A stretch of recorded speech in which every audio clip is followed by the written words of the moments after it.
Olá, amigos do canal Aprendendo sobre Mediunidade, sejam bem-vindos a mais um estudo de O Livro dos Espíritos. E hoje nós vamos entrar aqui em algumas considerações de Kardec, que ele enumerou como a questão número 257, mas não é uma pergunta, né, uma dissertação dele.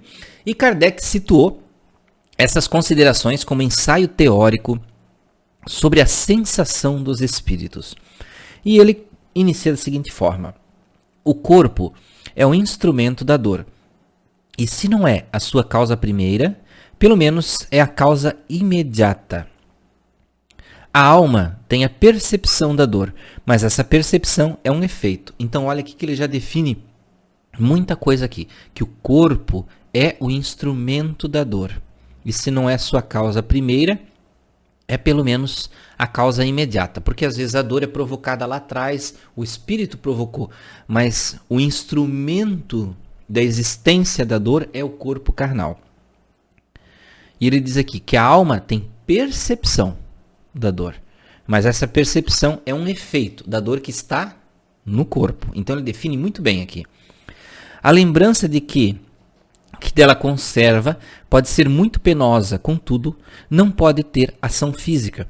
Com efeito, nem o frio, nem o calor podem desorganizar os tecidos da alma. Esta não pode gelar-se nem queimar-se. Então ele define aqui que, apesar da gente ver nas reuniões mediúnicas espíritos às vezes relatando que sentem dor, que sentem frio, que sentem calor, o espírito ele tem no máximo uma lembrança disso, uma associação da ação desses efeitos no espírito, mas ele não possui nele. Então pode-se dizer que é praticamente uma ilusão, né? Não vemos todos os dias a lembrança ou a apreensão de um mal físico produzir efeitos tão reais e ocasionar mesmo a morte? Todo mundo sabe que as pessoas amputadas sentem dor no membro que não existe mais. Seguramente não é nesse membro que está a sede ou o ponto de partida da dor. Apenas o cérebro conservou a impressão da dor. Pode-se, pois, crer que há alguma coisa de analogia com os sofrimentos do espírito depois da morte.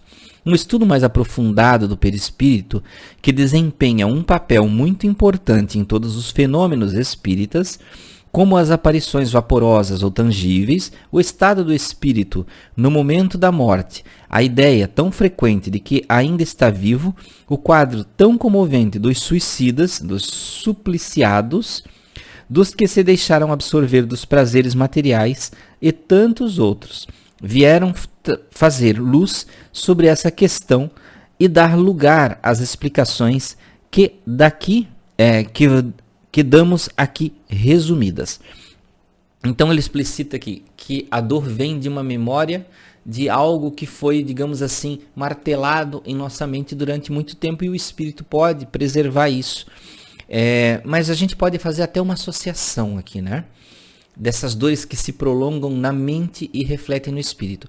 Por exemplo, às vezes a gente, por ansiedade, por medos, por pânico, não pode trazer para dentro de si um desequilíbrio baseado em uma experiência passada.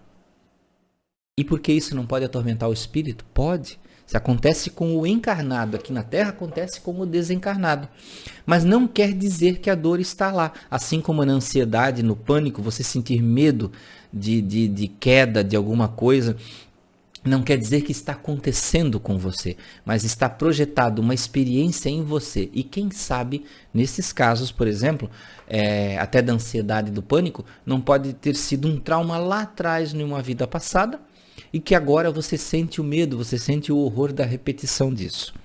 E ele continua: o perispírito é o laço que une o espírito à matéria do corpo, sendo tirado do meio ambiente. Então, a energia que compõe o perispírito, né, que forma o perispírito, nosso corpo espiritual, ele vem do meio ambiente, do fluido universal, né? Então ele continua aqui, ó, sendo tirado do meio ambiente, do fluido universal, contém ao mesmo tempo eletricidade, fluido magnético e até certo ponto a matéria inerte.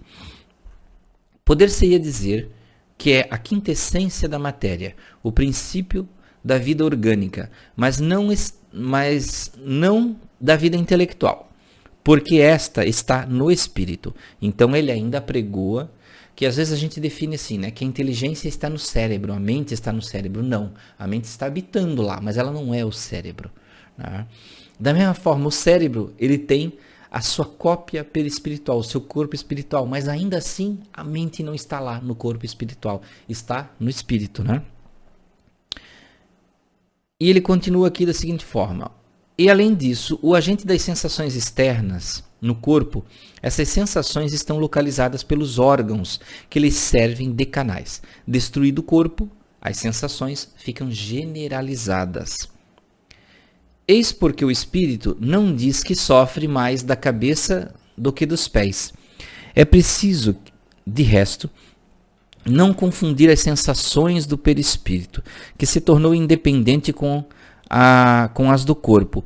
Não podemos tomar estas últimas como análogas, mas apenas como termo de comparação. Liberto do corpo, o espírito pode sofrer, mas esse sofrimento não é corporal, embora não seja exclusivamente moral, como o remorso, uma vez que ele se queixa de frio e de calor. Ele não sofre mais no inverno do que no verão.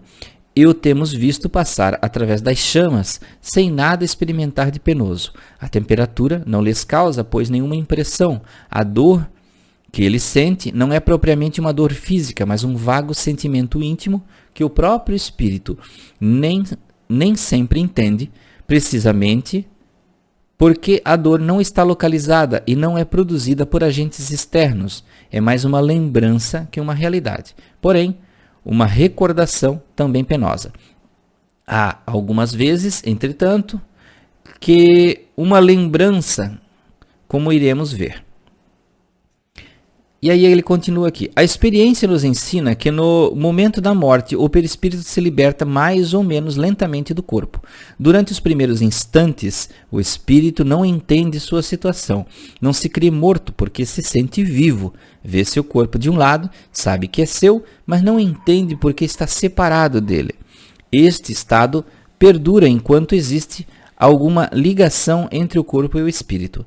Um suicida nos disse: não estou morto. E ajuntou: entretanto, sinto os vermes que me roem. Ora, seguramente os vermes não roíam o perispírito e muito menos o espírito, roíam apenas o corpo. Entretanto, como a separação do corpo e do espírito não tinha se completado, resultava uma espécie de repercussão moral que lhe transmitia a sensação do que se passava no corpo. E olha só, muitas vezes a gente diz assim, o suicida sente o corpo. Ele diz aqui, olha o que Kardec fala aqui, é uma repercussão moral. É mais um estado de culpa, de ligação, né? Então não é exatamente uma ligação do corpo com o espírito. Apesar de, se eu não estou enganado, em alguns livros de André Luiz, parece que se relata isso, de uma leve ligação, de algumas energias, como se fossem pequenos fios, né, que ligam o espírito ao corpo. Então é algo a se pesquisar mais. Repercussão pode não ser talvez a palavra certa, pois faria supor um efeito muito material. Era antes a visão do que se passava no corpo, ligado ainda ao seu perispírito, que produzia nele uma ilusão, a qual tomava por uma realidade. Então ele diz aqui, era uma visão, como se o espírito culpado, ele visse o corpo, ele via o corpo sendo corroído, e ele tinha aqui, e como ele diz aqui, ligado ainda ao seu perispírito, que produzia nele uma ilusão. Então ele sentia mais uma ligação mental.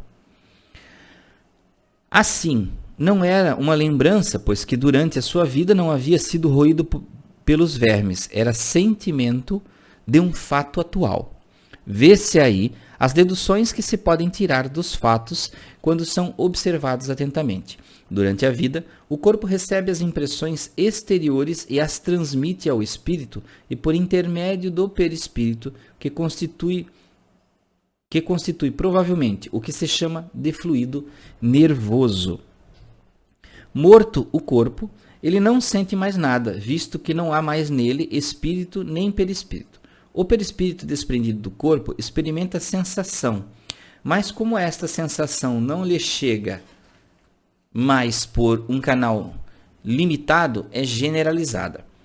Ora, como na realidade ele não é mais que um agente de transmissão, pois é no espírito que está a consciência, resulta disso, que se pudesse existir um perispírito sem espírito, ele não sentiria mais do que um corpo morto.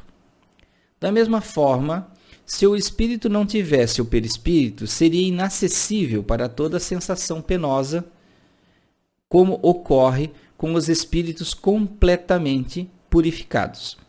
Sabemos que quanto mais eles se purificam, mais a essência do perispírito se torna etérea, do que se segue que a influência material diminui à medida que o espírito progride, quer dizer, à medida que o próprio perispírito se torna menos grosseiro.